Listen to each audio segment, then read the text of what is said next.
Assalamualaikum warahmatullahi wabarakatuh. Alhamdulillahi rabbil alamin. Wassalatu wassalamu ala asrafil mursalin Sayyidina Muhammad wa ala alihi wa sahbihi ajma'in. Amma ba'du.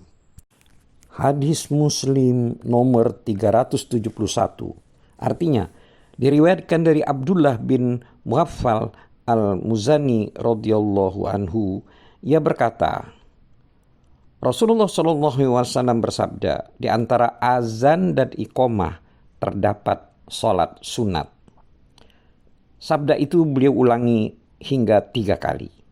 Pada pengulangan yang ketiga beliau tambahkan, bagi orang yang mau. Hadis ini juga diriwayatkan oleh Al-Bukhari nomor hadis 627. Hadis Muslim nomor 372. Artinya, diriwayatkan dari Ibnu Umar radhiyallahu anhu, ia berkata, saya pernah sholat sunat bersama Rasulullah SAW 2 rakaat sebelum sholat zuhur, 2 rakaat sesudah sholat zuhur, 2 rakaat sesudah sholat maghrib, 2 rakaat sesudah sholat isya, dan 2 rakaat sebelum sholat Jumat. Adapun sholat sunat setelah sholat maghrib, isya, dan Jumat, itu saya lakukan bersama Nabi SAW di rumah beliau. Hadis ini juga diriwayatkan oleh Al-Bukhari nomor hadis 1172. Hadis Muslim nomor 373. Artinya, diriwayatkan dari Abdullah bin Syakik radhiyallahu anhu, ia berkata, aku pernah bertanya kepada Aisyah radhiyallahu anha mengenai salat sunat Rasulullah SAW. Maka Aisyah radhiyallahu anha menjawab, Rasulullah SAW biasanya salat di rumah 4 rakaat sebelum zuhur. Lalu beliau keluar ke masjid untuk sholat zuhur dengan berjamaah. Setelah itu beliau pulang lalu sholat di rumah 2 rakaat.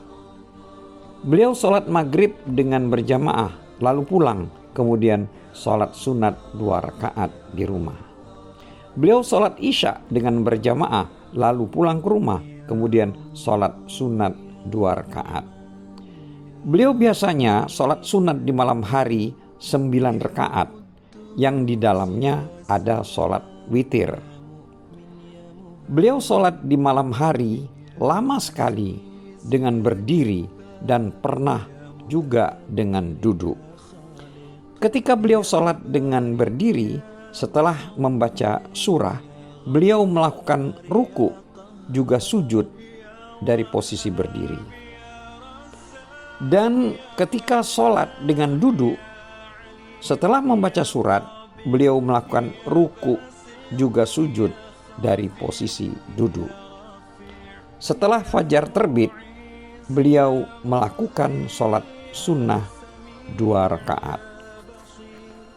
Hadis ini juga diriwayatkan oleh Al-Bukhari nomor hadis 1182. Hadis Muslim nomor 374. Diriwayatkan dari Zaid bin Thabit radhiyallahu anhu, ia berkata, Rasulullah SAW pernah membuat bilik kecil dari daun kurma atau tikar. Beliau tempati itu untuk sholat sunat. Kata Zaid, maka orang-orang mengikuti Rasulullah SAW dan mereka datang untuk sholat sebagaimana beliau. Kata Zaid, kemudian mereka datang pada malam hari, namun Rasulullah SAW lama tidak keluar mendatangi mereka. Lalu mereka mengeraskan suara dan mengetuk pintu.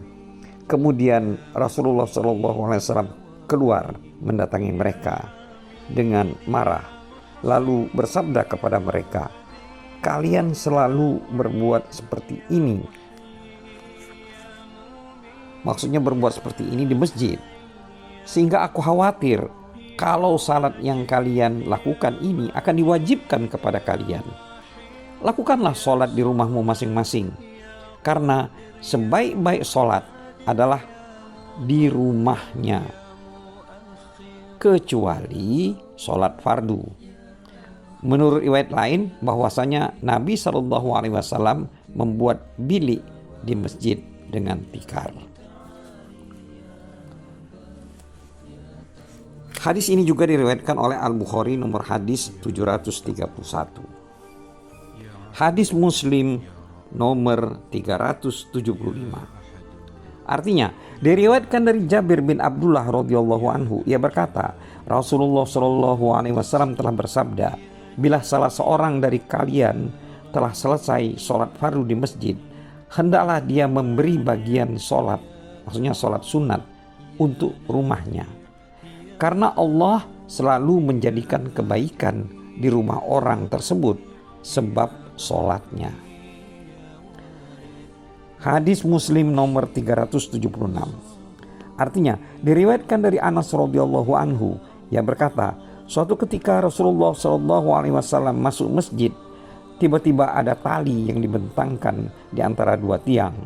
Lalu beliau bertanya, tali apa ini?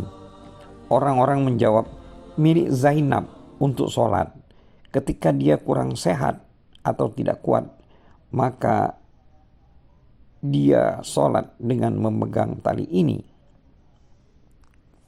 Kata Rasulullah SAW bersabda, lepaskanlah tali itu. Hendaklah seseorang sholat dengan berdiri jika mampu. Kalau tidak sehat atau tidak kuat, maka hendaklah sholat dengan duduk. Hadis ini juga diriwayatkan oleh Al-Bukhari nomor hadis 1150. Hadis Muslim nomor 377. Artinya, diriwayatkan dari Alqamah, ia berkata, aku pernah bertanya kepada Ummul Mukminin Aisyah radhiyallahu anha, wahai Ummul Mukminin, bagaimana biasanya amalan Rasulullah SAW? Apakah beliau mengistimewakan suatu amalan pada beberapa hari? Aisyah menjawab, tidak. Amalan beliau itu rutin. Siapa di antara kamu yang bisa melakukan amalan yang bisa dilakukan oleh beliau? Hadis ini juga diriwayatkan oleh Al-Bukhari nomor hadis 6466. Hadis Muslim nomor 378. Artinya, diriwayatkan dari Aisyah radhiyallahu anha, istri Nabi SAW, bahwasanya Al-Haula binti Tu'aid bin Habib bin Asad bin Abdul Uzza lewat di sisi Aisyah. Sedangkan di sisi Aisyah ada Rasulullah SAW. Lalu aku, maksudnya di sini Aisyah, berkata, ini adalah Al-Haula bin Tu'aid.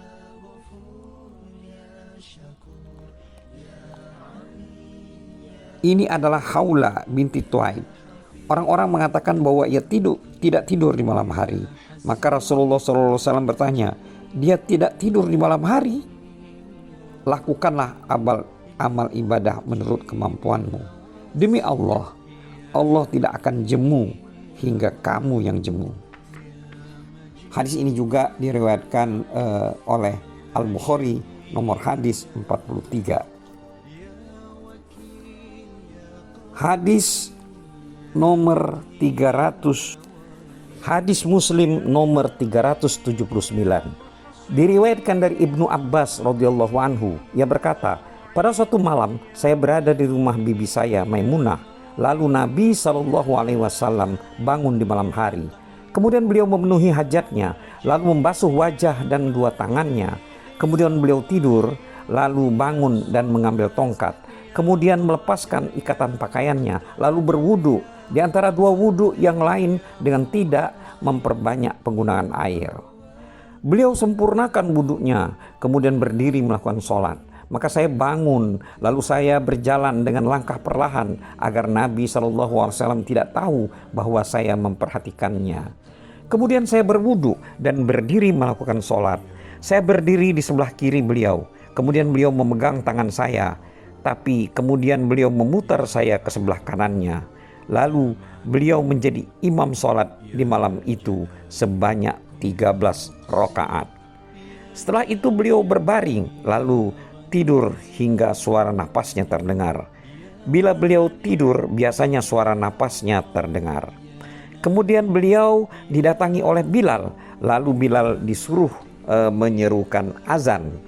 Kemudian beliau bangun, lalu sholat tanpa berwudu lagi.